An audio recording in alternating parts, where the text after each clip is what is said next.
Halo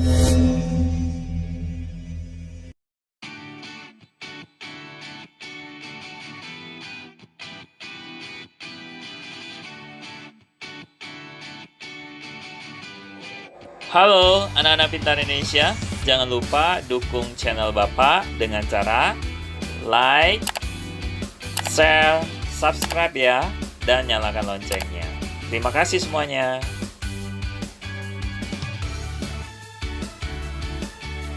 Halo anak-anak pintar Indonesia, apa kabar semuanya? Jumpa kembali dengan Bapak dalam pembelajaran tematik kelas 6 tema 5. Nah, anak-anak, hari ini kita akan membahas subtema 3, pembelajaran 1 dan 2. Mari kita mulai pembelajaran hari ini dengan semangat dan hati yang bahagia. Ayo! Oke, kita mulai dengan pembelajaran 1. Nah, di subtema 3 ini, tema kita berjudul Ayo Belajar Berwirausaha ya. Di sana ada gambar Siti. Siti sedang berkata, tahukah kamu bahwa banyak pelaku usaha menghasilkan berbagai produk bernilai jual dari benda-benda yang tidak terpakai? Tahu tidak? Oke, kita lanjutkan. Jadi ternyata bunga kering tidak sekedar menumpuk menjadi sampah. Nah, Ibu Made, seorang pelaku wirausaha, memanfaatkan bunga kering menjadi aneka produk pewangi. Nah, mari kita baca teks berikut ini ya. Kreativitas yang membuahkan hasil. Rangkaian bunga kering buatan Ibu Made Yuliani memenuhi etalase di rumahnya. Indah dipandang dengan aroma semerbak memenuhi ruangan. Ibu Made Yuliani adalah seorang tokoh wirausaha Bali yang memulai usahanya dengan mengumpulkan bunga-bunga kering yang berjatuhan di sekitar tempat tinggalnya di Pulau Dewata. Berawal dari rangkaian bunga kering, usahanya kini berkembang pesat dan menghasilkan aneka produk pewangi, seperti sabun alami, pelembab tubuh, serta pewangi ruangan diramu dan dibuatnya dari beragam jenis buah dan tanaman. Nah, kreativitas sangat penting dalam usaha ini, ujar Ibu Made ya. Bunga-bunga kering yang awalnya tampak tidak menarik dirangkai kembali menjadi karya seni yang memiliki nilai jual. Lanjut Bu Made lagi. Pelanggan produk yang dihasilkan oleh Ibu Made Yuliani tidak hanya berasal dari dalam negeri, namun banyak yang berasal dari mancanegara. Nah, anak-anak kelas 6 selanjutnya pada halaman 120 ya. Di sana ada pertanyaan, mari kita bahas bersama-sama. Nah, di nomor 1, apa jenis usaha yang dilakukan Ibu Made Yuliani? Jawabannya, pengrajin rangkaian bunga kering. Nomor 2, apa bahan yang digunakan Bu Made untuk menjalankan usahanya? Jawabannya, yaitu bunga kering. Nomor 3, apa manfaat usaha tersebut bagi masyarakat dan lingkungannya? Yaitu dapat meningkatkan ekonomi masyarakat sekitar dan membuat lingkungan menjadi bersih dari sampah bunga kering. Di nomor 4, apa yang dapat kamu pelajari dari cara Bu Made berwirausaha? Jawabannya, kreativitas dalam menambah nilai jual sesuatu yang terlihat tidak berguna ternyata dapat membawa Bu Made mencapai kesuksesan. Oke, selanjutnya, diberlakukannya MEA ya, Masyarakat Ekonomi ASEAN, tentunya akan mempengaruhi arus barang dan jasa, termasuk produk-produk yang dihasilkan oleh Ibu Made Yuliani. Nah, apakah itu MEA ya? Bagaimana MEA mempengaruhi kehidupan kita? Apa manfaat MEA bagi Indonesia dan negara-negara ASEAN lainnya? Nah, ayo kita pelajari lebih lanjut ya. Apakah itu MEA ya? Jadi MEA singkatan dari Masyarakat Ekonomi ASEAN. Nah, para pemimpin ASEAN sepakat memberlakukan pasar tunggal di kawasan Asia Tenggara pada akhir 2015 agar daya saing ASEAN meningkat dan untuk menarik investasi asing. Penanaman modal asing di wilayah ASEAN sangat dibutuhkan untuk meningkatkan lapangan pekerjaan dan meningkatkan kesejahteraan.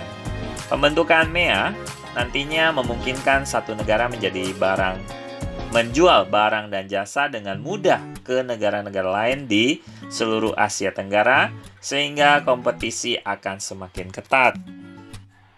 Nah, selanjutnya, bagaimana MEA mempengaruhi kita? MEA tidak hanya membuka arus perdagangan barang atau jasa, tetapi juga pasar tenaga kerja profesional seperti dokter, pengacara, akuntan, dan lainnya. Ya. Dengan diterapkannya MEA, peluang tenaga kerja asing untuk mengisi berbagai jabatan serta profesi di Indonesia akan semakin terbuka. Begitu pula sebaliknya. Nah, tenaga kerja Indonesia juga mempunyai peluang yang lebih besar dan luas untuk bekerja di negara-negara anggota ASEAN lainnya. Nah, hal ini menandakan bahwa kualitas produk dan sumber daya manusia Indonesia harus ditingkatkan ya, terus ditingkatkan agar mampu ikut berpartisipasi bersama dengan tenaga kerja asing. Oke, kita lanjutkan. Apa keuntungan MEA bagi Indonesia dan negara-negara ASEAN lainnya? Jadi riset terbaru dari Organisasi Perburuhan Dunia atau ILO menyebutkan pembukaan pasar tenaga kerja mendatangkan manfaat yang besar. Selain dapat menciptakan jutaan lapangan kerja baru, hal ini juga dapat meningkatkan kesejahteraan 600 juta orang yang hidup di Asia Tenggara. Nah, ILO memperkirakan bahwa permintaan tenaga kerja profesional akan naik 41% atau sekitar 14 juta di tahun 2015. Sementara permintaan akan tenaga kerja kelas menengah akan naik 22% atau 38 juta. Sementara tenaga kerja level rendah meningkat 24% atau 12 juta. Nah, anak-anak, pada halaman 122 sampai 123 kita diminta untuk menjawab pertanyaan. Mari kita bahas sama-sama. Nomor 1, apa yang kamu ketahui tentang MEA? Jadi, MEA, Masyarakat Ekonomi ASEAN, merupakan perdagangan bebas yang memungkinkan suatu negara menjual barang atau jasanya dengan mudah ke negara-negara lain di kawasan ASEAN. Ya. Nomor 2, apa yang perlu diperhatikan oleh pelaku usaha dalam menghadapi MEA? Nah, jelaskan. Jadi jawabannya, pelaku usaha harus meningkatkan kualitas barangnya agar dapat layak bersaing dengan barang yang ada dari negara-negara lain. Kita lanjutkan nomor 3. Apa yang perlu dipersiapkan oleh tenaga kerja Indonesia agar mampu ikut berpartisipasi di MEA? Jadi jawabannya, dengan cara meningkatkan kualitas sumber daya manusia agar dapat bersaing dengan tenaga kerja asing. Ya. Nomor 4, sebagai pelajar, apa yang harus kamu lakukan mulai saat ini agar nanti ketika sudah menyelesaikan pendidikanmu, kamu bisa mampu ikut berpartisipasi di MEA. Jadi dengan cara belajar dengan rajin dan sungguh-sungguh agar bisa menjadi pribadi yang unggul dan dapat bersaing ya di era MEA ya. Nomor 5, apa manfaat MEA bagi Indonesia dan negara-negara ASEAN lainnya? Jadi manfaatnya yaitu seluruh negara dapat menjual barang dan jasanya dengan mudah.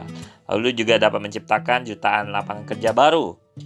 Selanjutnya dapat meningkatkan kesejahteraan 600 juta orang yang hidup di Asia Tenggara. Oke, di sana ada Lani. Ya, Lani berkata, MEA juga akan membuka peluang bagi usaha kecil untuk bisa berkembang. Nah, salah satunya contohnya adalah dengan membuat cenderamata untuk wisatawan. Nah, anak-anak kelas 6, kegiatan selanjutnya ayo mencoba. Pada halaman 124, anak-anak diminta mengamati beberapa cenderamata yang terbuat dari magnet ya. Di sana ada benda-benda cenderamata yang terbuat dari magnet dari Thailand, Singapura, ya, Indonesia, dan Malaysia. Nah, kemudian terdapat 2 buah pertanyaan yang harus kalian jawab ya. Mari kita lihat pertanyaannya. Oke, kita ke pertanyaannya. Jadi pertanyaan pertama ya.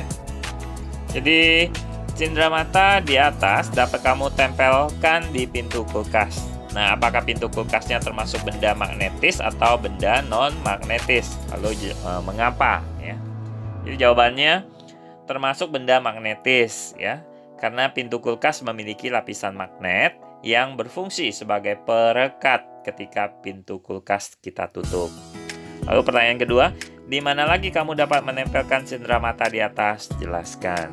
Jadi jawabannya pada benda-benda magnetis ya. Seperti penggaris besi, knalpot, gagang pintu, seng, dan lainnya. Nah, kegiatan selanjutnya pada halaman 126 sampai 127 kita membuat laporan percobaan tentang medan magnet ya. Jadi tujuan percobaan ini adalah mengidentifikasi medan magnetnya. Lalu alat-alat dan bahan yang harus dipersiapkan yaitu magnet, serbuk besi yang diperoleh dari gundukan pasir, Yang selanjutnya yaitu menyiapkan kertas karton berukuran A4.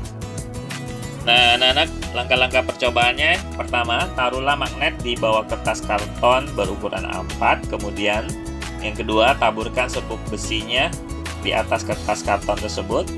Yang ketiga, ketuklah kertas karton secara perlahan. Yang keempat, gerakkan magnet di seputaran kertas. Yang kelima, jauhkan magnetnya dari kertas. Hasil percobaannya yaitu yang pertama, ketika kertas karton diketuk, serbuk besi tetap menempel di kertas kartonnya. Yang kedua, ketika magnet digerakkan, serbuk besi selalu mengikuti ke manapun magnetnya pergi. Yang ketiga, yaitu ketika magnet dijauhkan dari kertas, serbuk besinya tidak mengalami apa-apa, tidak ada bergerak ya. Nah, kesimpulan dari percobaan ini yaitu serbuk besi membuktikan bahwa medan magnet itu tidak dapat dilihat namun bisa digambarkan. Nah, kuatnya medan magnet ini tergantung dari jarak terhadap benda serta kekuatan magnet itu sendiri. Nah, ini hasil percobaannya ya. Nah, selanjutnya kita bertemu dengan Dayu ya. Di sini ada Dayu. Nah, Dayu berkata perdagangan di pasar bebas atau MEA akan meningkatkan arus barang dan jasa. Nah, tahukah kamu bahwa banyak usaha-usaha kecil dan menengah mengirim barang-barang mereka kepada konsumen itu menggunakan jasa kurir ya. Nah, sebelum barang dikirim kepada konsumen, biasanya penjual mengisi formulir terlebih dahulu. Nah, ini ya, contoh formulir pengiriman barang dalam negeri ya. Di sana ada data penerimanya, data pengirimnya, lalu ada tanggal ya, lalu tanda tangan dan nama lengkap pengirim, lalu tanda tangan petugasnya ya. Jadi, apa saja informasi penting yang terdapat dalam pengiriman barang? Jadi jawabannya yaitu data penerima dan pengirim barang yang meliputi namanya, alamat, kode pos, dan nomor teleponnya. Yang kedua adalah tercantum tanggal pengirimannya. Yang ketiga, tanda tangan pengirim dan petugasnya. Nah, mengapa kita perlu mencantumkan kode pos dalam formulir pengiriman barang? Mengapa? Karena untuk mempermudah kurir dalam mengirimkan barangnya. Oke, anak-anak, selanjutnya.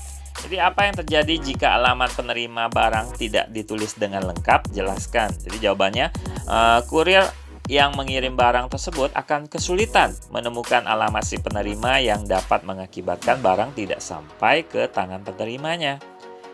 Pertanyaan terakhir, mengapa kita perlu mencantumkan nomor telepon pengirim dan penerima dalam formulir tersebut? Nah, agar sang kurir bisa menghubungi penerima untuk menginformasikan kesesuaian barang dan alamatnya. Atau menghubungi penerima ketika alamat tidak kunjung ditemukan atau terjadi hal-hal yang lain. Oke, kita bertemu dengan Lani di pembelajaran kedua ya. Lani berkata, ingatkah kamu bahwa kreativitas menjadi modal utama dalam berwirausaha ya, kreatif ya.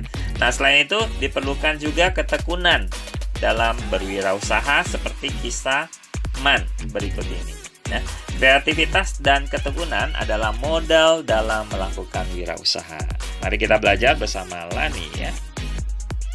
Nah, ayo kita membaca gelang benang kreatif mengisi waktu luang. Man, seorang anak laki-laki suku Sasak dari desa Sade, Lombok. Usianya hampir 12 tahun. Ia baru saja menyelesaikan ujian akhir tingkat SD di sekolahnya. Usai sekolah, Man dan beberapa teman seusianya secara kreatif mengisi waktu luang dengan berjualan aneka warna gelang benang buatan sendiri. Nah, sejak dini, anak-anak suku Sasak terbiasa menyaksikan kaum ibu memintal benang dan menenun kain. Sisa benang aneka warna mereka jalin dengan beragam kreasi untuk dijadikan gelang. Desa Sade terletak di Lombok Tengah, tidak jauh dari Pantai Kuta. Melihat ramainya wisatawan pengunjung pantai, Man dan teman-teman melihat peluang usaha untuk mengisi waktu luang mereka. Menjelang sore hari, mereka menawarkan berbagai aneka gelang benang buatan mereka ke wisatawan pengunjung pantai. Dengan kreatif, mereka membuat berbagai ragam jalinan untuk ditawarkan. Nah, kadang-kala mereka sisipkan manik-manik kayu untuk mempercantik gelangnya. Menyadari bahwa harga gelang yang dijual tidak dapat terlalu tinggi, mereka mengganti benang hasil pintalan kapasnya dengan benang jahit yang mereka beli di pasar. Seuntai gelang mereka jual dengan harga Rp5.000 hingga Rp15.000. Nah, dalam sehari biasanya aku bisa menjual 5-6 gelang. Rata-rata dalam sehari kami bisa membawa pulang uang Rp30.000, ujar Man. Ketika ditanyakan untuk apa uang hasil jualan tersebut, nah, untuk menambah uang jajan dan membeli perlengkapan sekolah, jawabnya sambil tersenyum lebar. Walau tidak pernah diminta oleh kedua orang tuanya untuk membantu keuangan keluarga, Man selalu memberikan hasil jualannya kepada ibunya. Ketika sewaktu-waktu ingin membeli barang keperluan sekolah, ibunya akan memperbolehkan Man menggunakan uang tersebut. Man tidak kehilangan waktu bermainnya karena berjualan. Ia berjualan sambil bermain air dan bercengkrama di pinggir pantai dengan teman-temannya. Menjelang matahari terbenam, Man dan teman-temannya pulang untuk mengerjakan tugas sekolah dan beristirahat. Ketika tugas sekolah sudah selesai, Man membuat beberapa gelang untuk mengisi kembali persediaan untuk berjualan esok harinya. Man bangga ketika hasil buatannya dipuji oleh wisatawan. Sederhana, namun unik dan kreatif. Begitu komentar para wisatawan terhadap gelang benang buatan Man dan teman-temannya. Kreativitas Man dalam memanfaatkan waktu luang memberinya pembelajaran hidup yang tak ternilai. Nah, selanjutnya pada halaman 132 sampai 133 kita kembali menjawab pertanyaan ya. Kita jawab bersama-sama. Nomor 1, apa jenis usaha yang dilakukan Man dan teman-temannya untuk mengisi waktu luang mereka? Jawabannya, berjualan aneka warna gelang benang. Nomor 2, mengapa diperlukan kreativitas dan ketekunan dalam menjalankan usaha tersebut? Jelaskan secara singkat. Jadi jawabannya, karena tidak mudah memanfaatkan barang sisa jika tidak memiliki kreativitas. Ketekunan juga diperlukan agar usaha tersebut bisa terus berjalan dan berkembang. Nomor 3, apa manfaat usaha anak-anak tersebut bagi kehidupan mereka? Jawabannya, manfaatnya yaitu bisa menambah uang jajan, bisa membeli perlengkapan sekolah sendiri, dan meringankan ekonomi keluarga mereka masing-masing ya. Oke, kita lanjutkan nomor 4. Faktor-faktor apa yang mereka pertimbangkan saat melakukan usaha tersebut? Jawabannya, harga dan bahannya. Nomor 5, sikap apa yang bisa kamu pelajari dari usaha anak-anak tersebut? Nah, yang bisa kita pelajari yaitu kreatif, tekun, dan pandai memanfaatkan peluang. Nomor terakhir, nomor 6, bagaimana kamu menghargai hal-hal yang dilakukan oleh setiap orang dalam cerita tersebut? Jadi jawabannya yang bisa kita hargai itu walaupun masih anak-anak, mereka sudah bisa mencari uang dengan kreativitas dan ketekunan yang mereka miliki. Nah, selain itu, mereka juga bisa mengatur waktu antara usaha dan aktivitas lainnya. Ya. Nah, jadi hal ini dapat menjadi contoh bagi siapapun. Nah, anak-anak kelas 6 yang Bapak sayangi, jadi kita patut bersyukur ya pada Tuhan yang telah menciptakan manusia itu dengan beragam kemampuan ya. Nah, sehingga kita bisa saling melengkapi dalam memenuhi kebutuhan-kebutuhan hidup sehari-hari. Nah, demikian pembelajaran kita hari ini. Bapak ucapkan terima kasih. Sampai jumpa di pembelajaran selanjutnya. Terima kasih semuanya.